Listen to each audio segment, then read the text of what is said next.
Hello everyone, my name is Ramasri Rai. Welcome at MMC. तो guys, आज के इस लेक्चर में मैं आपको प्रैक्टिस सेट कराऊंगा। 18 लेक्चर इससे पहले मैं पढ़ा चुका हूं और इसके बाद अब हम लोग कुछ प्रैक्टिस करेंगे, ठीक है। तो चलिए देखते हैं। तो आज का हमारा जो प्रैक्टिस सेट 1 है और जो ये इडियम्स एंड फ्रेजेज है, ये आप जितने भी तरह के कॉम्पिटिटिव एग्जाम्स हैं वो सबके लिए इंपॉर्टेंट है, चाहे वो बच्चा स्पोकन का होगा चाहे वो किसी भी कॉम्पिटिटिव एग्जाम्स का होगा। चलिए देखिए क्या है, प्रैक्टिस सेट 1 है आपका, ठीक है। और देखते हैं कि अब इस आपको बताना है कि when I saw him in the morning he looked like a duck in a thunder storm. जब मैंने उन्हें देखा तो वो कैसे दिख रहे थे? Like a duck in thunder storm, ठीक है। तो थंडर स्टॉर्म का मीनिंग क्या होगा? Come on everybody. जो डक होता है ना, वो बहुत ही सेंसिटिव बर्ड होता है और अगर पानी और तूफान आ जाए तो एकदम परेशान हो जाता है। तो गेस करिए क्या होगा राइट आंसर? तो डेफिनेटली वो क्या हो जाएगा? डिस्ट्रेस्ड हो जाएगा। क्या हो जाएगा? डिस्ट्रेस्ड हो जाएगा, ठीक है। आप देख सकते हैं डिस्ट्रेस्ड है ना, डक को देख सकते हैं, पानी तूफान है और ये डक बहुत परेशान है, ठीक है। नेक्स्ट है like a dying duck in a thunder storm. तो आप देख सकते हैं एक एडियम्स है, कास्ट डाउन इन है ना स्प्रिट, राइट।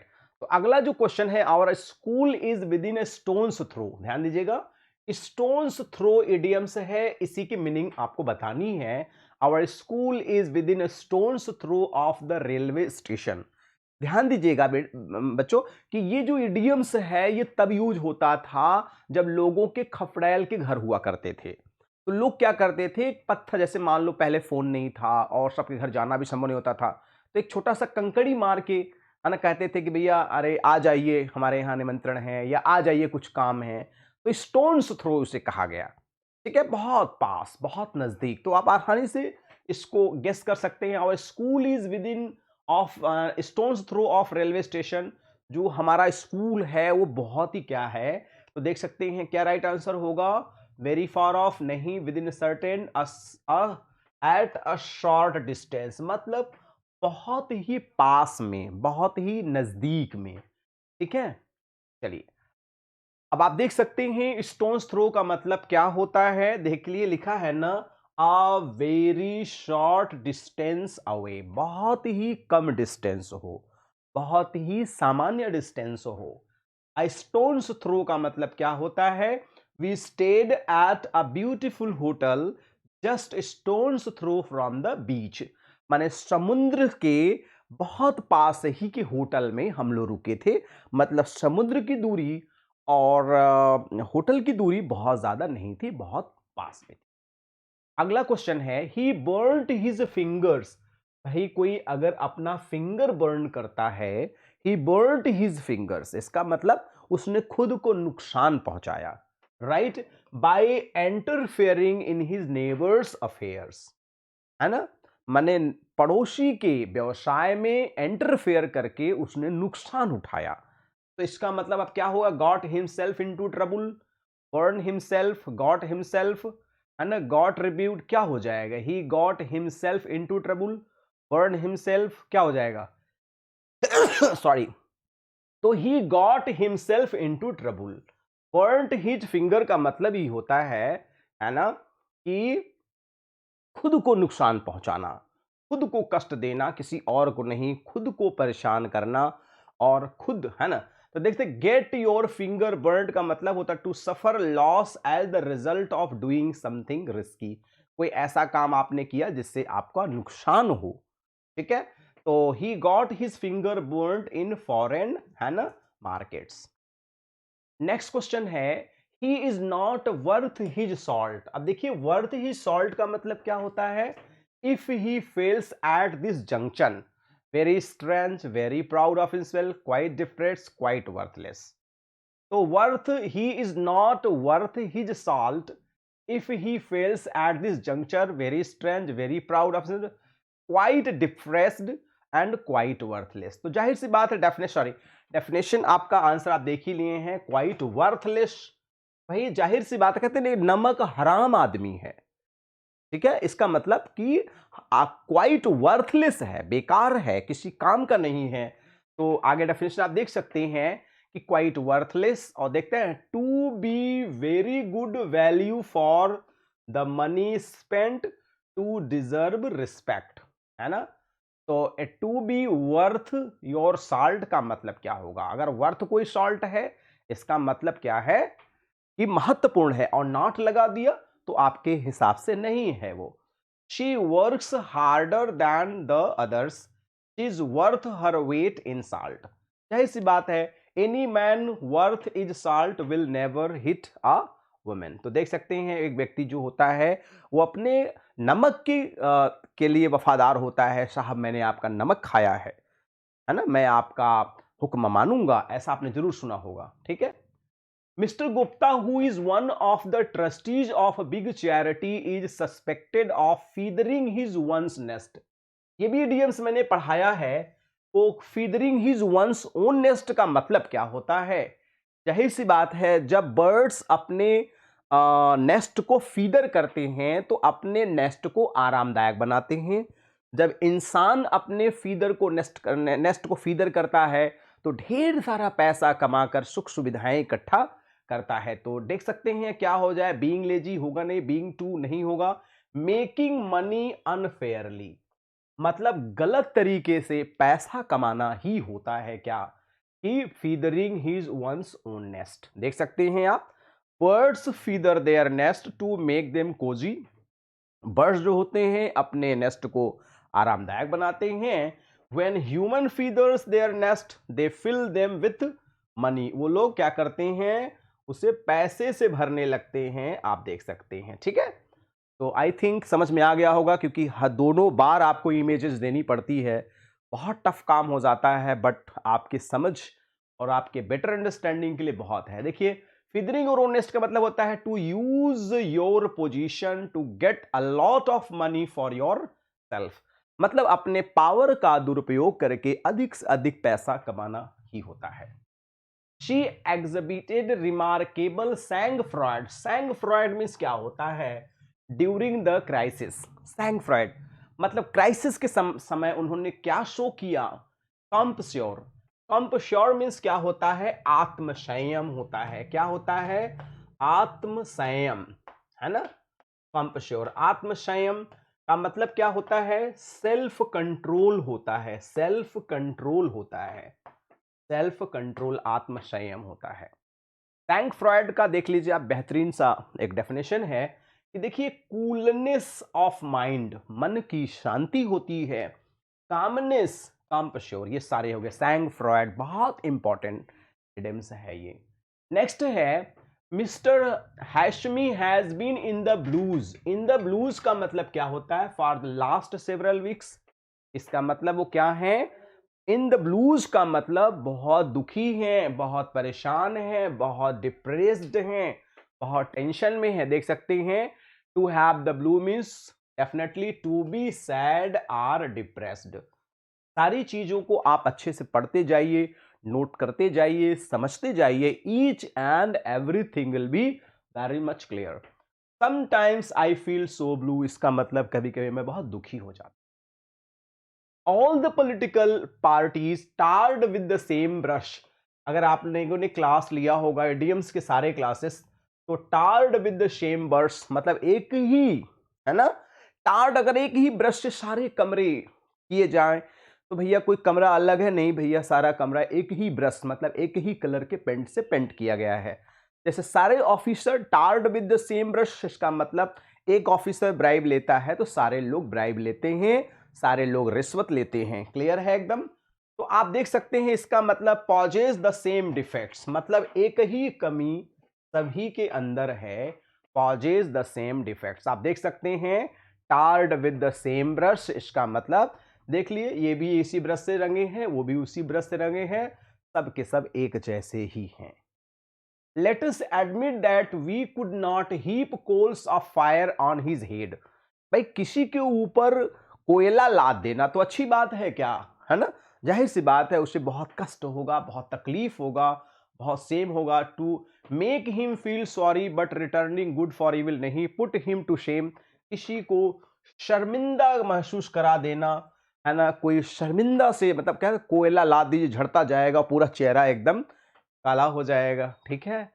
तो देख सकते हैं पुट हिम टू शेम, कोयला देखिए, सारी महिलाएं कोयला लाद के जा रही हैं, सारा झड़ रहा है, चेहरा खराब हो रहा है, शर्मिंदगी महसूस हो रही है।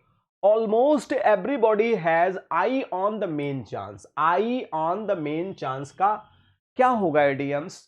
Wait for the appropriate time, things for outcome, look for better prospects, tries to tack, look after his own welfare. तो जाहिर सी बात है क्या हो जाएगा, look after his own welfare, right? look after his own welfare. Someone who has an eye to for the main chance is always ready to use situation to their own advantage. वह व्यक्ति जो अपने फायदा, अपने भले के लिए ही सोचता रहता है, उसे हम लोग कहते हैं आई ऑन मेन चांस। तो देख सकते हैं everyone is running towards his goal. For the first week, the apprentice felt like a fish out of the water. Fish out of the water का मतलब क्या होता है? फ्रस्ट्रेट होगा, होमलेस होगा, डिसअपॉइंटेड होगा, अनकंफर्टेबल होगा, स्टार्व्ड होगा। तो fish out of the water का मतलब होता है अनकंफर्टेबल होता है ना, पेनफुल होता है, कष्टमय होता है ना। He feels like fish out of the water, a person who is uncomfortable in an unfamiliar situation. जैसे मैं कह सकता हूं कि after working 10 hours my condition becomes like a fish out of the water. Uncomfort महसूस होना, कष्टमय होना। His friends failed to see why he should ride the high horse. Ride the high horse just because he had won an election. तो ride the high horse का मतलब क्या होता है? तो राइड द हाई हॉर्स का मतलब क्या होता है? डेफिनेटली अपीयर एरोगेंट, मतलब घमंडी होना। बहुत सारे लोग होते हैं घमंडी होते हैं, तो ऐसे लोगों को कहा जाता है बड़ा घमंडी आदमी है। राइड हाई हॉर्स, आपको मैं इमेज भी दिखाता हूं, देख लिए, है ना। हाई हॉर्स राइड कर रहे हैं, इसका मतलब ये व्यक्ति बहुत घमंडी है ना। To be on one's high horse means to act in a arrogant and haughty way. The general manager of this industry is a host in himself. Host in himself का मतलब क्या होता है? देखिए यही इडियम्स है। इसका मतलब, होस्ट का मतलब होता है किसी को सम्मान देना, किसी को रिस्पेक्ट देना। तो वो होते हैं वेरी हॉस्पिटेबल लोग होते हैं, जिसे हम लोग कहते हैं होस्ट इन हिमसेल्फ, ठीक है। तो आप देख सकते हैं कि ये देखिए होस्ट हैं, सारे लोगों को रिसीव कर रहे हैं। When we say that someone is host in himself, it means that person has a great strength, skill or resources within himself. कोई ऐसा व्यक्ति जो बहुत ही अच्छे से किसी को रिसीव करता हो। The cooperation and spirit the corps, spirit the corps आपका इडियम्स है। Between the soldier and officer was directly responsible for their victory. तो स्प्रिट दी कॉर्प्स का मतलब क्या होता है? तो डेफिनेटली इसका मतलब होता है यूनिटी होता है ना, एकता होती है, यूनिटी होता है, ठीक है। स्प्रिट दी कॉर्प्स के वजह से ही विक्ट्री मिली थी। स्प्रिट दी कॉर्प्स आपका ये इडियम है ना। यूनिटी इसका मतलब होता है ना। जब तक सोल्जर्स में स्प्रिट दी कॉर्प्स, देखिए अ सेंस ऑफ यूनिटी, देखिए लिखा है कितना बेहतरीन डेफिनेशन है। A sense of unity and common interest and responsibilities as developed among a group of persons closely associated in a task cause enterprise etc। मतलब कोई काम मिलजुल के करने से जो रिजल्ट मिलते हैं उसे हम स्प्रिट दी कॉर्प कहते हैं। नेक्स्ट है it is out of the question का मतलब क्या होता है? आउट ऑफ द क्वेश्चन का मतलब for only one to have a quiet meal with a set of, है ना, अल्ट्राज अराउंड हिम। तो अनथिंकेबल हो जाएगा। आउट ऑफ क्वेश्चन का मतलब जो सोचने लायक नहीं, जैसे मैंने कहा आउट ऑफ द सिलेबस, उसके बारे में सोचना ही नहीं है ना। तो mostly questions are out of the syllabus. Out of the question means होता है if something is out of the question it can't be considered because it is impossible or it is not allowed। मतलब वो चीजें allowed नहीं है जिसे आप इस्तेमाल कर सकते हैं। नेक्स्ट है the company has been handed over to a new masters lock stock and barrel. देखिए इसको मैंने आपको इडियम्स को पढ़ाया था, अगर आप लोगों ने थोड़ा सा भी ध्यान दिया होगा तो लॉक स्टॉक बैरल का मतलब क्या होता है? तो इसका मतलब होता है कंप्लीटली होता है गाइज। मैंने आपको इमेज भी दिखाया था। लॉक स्टॉक बैरल इसका मतलब कंप्लीटली, एवरीथिंग, द होल। आपको इमेज में बताया था कि मैंने एक गन होती है जिसमें लॉक, स्टॉक, बैरल होता है ना। देखिए लिखा हुआ है ना, लॉक, किसी को आपने लॉक दे दिया गन की, स्टॉक दे दिया गन का, और बैरल दे दिया, तो भैया बताओ बचा क्या? सबका सब आपने दे दिया उसको, कुछ नहीं बचा, राइट। तो ये है lock, stock and barrel. Next है the study of insect was fascinating pursuit. तो भाई जाहिर सी बात है कि जो स्टडी ऑफ इंसेक्ट होता है तो उसे हम लोग बोलते हैं एंटोमोलॉजी बोलते हैं। बड़ा इंपॉर्टेंट वर्ड है, एग्जाम में अक्सर आता है, एंटोमोलॉजी होता है, ठीक है। इसमें हम कीट पतंगों का अध्ययन करते हैं जिससे हमें ज़्यादा से ज़्यादा नॉलेज, देखिए लिखा है ना, कीट पतंग सब यहाँ पर हैं। Entomology is a science that studies the biology, structure, function, ecology, importance of insects. ये पूरा डेफिनेशन है, इसको आप लिख लेंगे तो बहुत ज़्यादा समझ में आएगा। Believe me I am all at sea. All at sea का इडियम का मतलब क्या होता है? डेफिनेटली क्या होता है? पजल्ड होता है। भाई सारा चीज समुद्र में, आपका जहाज में हो तो आप पजल्ड तो रहेंगे ही रहेंगे, और जरूर पजल्ड रहेंगे। तो all at sea, at sea, और ऑल एट सी का मतलब if you are at sea और all at sea, you are confused about something and not sure what to do. मतलब क्या करूं क्या ना करूं, टेंशन में होना, डिस्ट्रेस में होना। देखिए सारा का सारा सामान समुद्र में ही है अगर किसी व्यक्ति का, तो टेंशन में तो रहेगा, हे भगवान अगर कहीं गलती से जहाज डूब गई तो सारा का सारा लुटिया डूब जाएगा। It is evident from the minister's statement that heels will roll. Heads will roll का मतलब क्या होता है? Heads will roll, transfer will take place and people will die, dismissal will occur. इसका मतलब डिसमिस लोग हो जाएंगे, यहां से वहां लोग चले जाएंगे। अगर ये नहीं होता तो फिर ये आंसर पहला वाला होता आपका, ठीक है, हेड्स विल रोल। देख सकते हैं, you can say heads will roll if people are going to lose their jobs after making a mistake. अगर किसी ने गलती किया तो वो ट्रांसफर हो जाएंगे। I saw he make a very face. Very face का मतलब क्या होता है? Abuse, feels, cry, show disappointment होता है। To make a very face का मतलब होता है शो डिसअपॉइंटेड, निराशा दर्शाना। To make a very face, वैसे बहुत सारे लोग होते हैं मेक अ वेरी फेस करते हैं, चेहरा बनाने लगते हैं तरह तरह के, तो बहुत सारे लोग हैं। My father did not know that his brother would trade on his heels. Follow closely, stab, appear him immediately, support. तो फॉलो क्लोजली होता है ट्रेड ऑन हिज हील्स, मतलब किसी को फॉलो करना, किसी के पीछे जाना होता। देख लीजिए आप, ये जा रहे हैं, बच्चा छोटा छोटा सा पीछे पीछे फॉलो कर रहा है क्लोजली, है ना। नेक्स्ट है he is sort of man who would do anything for consideration, anything out of love, of sympathy, है ना। If he found same merit, if he were paid to do. तो इसे बोलते हैं, इसका आंसर होगा if he were paid to do anything for consideration. देख सकते हैं, out of consideration for someone, considering for someone और something, with a kind regard for someone और समथिंग, ये इसकी प्रॉपर मीनिंग है। नेक्स्ट है his dealing are all above board. All above board का मतलब क्या होता है? स्पष्ट होता है, ओपन होता है, वेरी मच क्लियर होता है। ऑल अबव बोर्ड का मतलब देख ले, to be honest and legal. All above board का मतलब होता है ओपन, ओपन का मतलब होता है ऑनेस्ट। मैं कोई चीज दे रहा हूं तो भैया ओपन है, ऑनेस्ट है, ठीक है। नेक्स्ट है he threw cold water over the project. भाई कोल्ड वाटर फेंक देने का मतलब क्या होता है? किसी चीज को डिस्करेज कर देना, किसी चीज को हतोत्साहित कर देना। देख लीजिए आप, कोल्ड वाटर किसी को बार फेंक दीजिए, कोई तैयार होकर कपड़ा अपना पहन के जा रहा हो और ठंडा पानी की बाल्टी डाल दीजिए, कैसी स्थिति होगी? वो डिसअपॉइंट हो जाएगा, निराश हो जाएगा, दुखी हो जाएगा। There is no need to rake up an old quarrel. तो रैकअप मतलब होता है गड़े मुर्दे उखाड़ना, इसका मतलब किसी चीज को रिवाइव करना, पुनः जिंदा करना जिसकी जरूरत नहीं है। तो नेवर रिवाइव अ क्वारल, किसी लड़ाई झगड़े को आपको रिवाइव नहीं करना चाहिए। तो guys I discussed most important 25 questions, 25 question मैंने आपको डिस्कस किया। तो गाइज ये हमारा पहला प्रैक्टिस सेट है आपका idioms एंड फ्रेजेस का। So it's my humble request guys, so please if you really enjoyed, please subscribe the channel and press the bell icon so you'll be notified with our latest videos. So guys, please share the link to your friends, near, dear and sweetheart one. And guys, please like if really you enjoyed, and if not, then you can dislike, no problem. So guys, please and please pass your valuable comments, and I'll be working according to your valuable comments. So guys, thanks for joining with me. Good day all, and take care all. Thank you so much.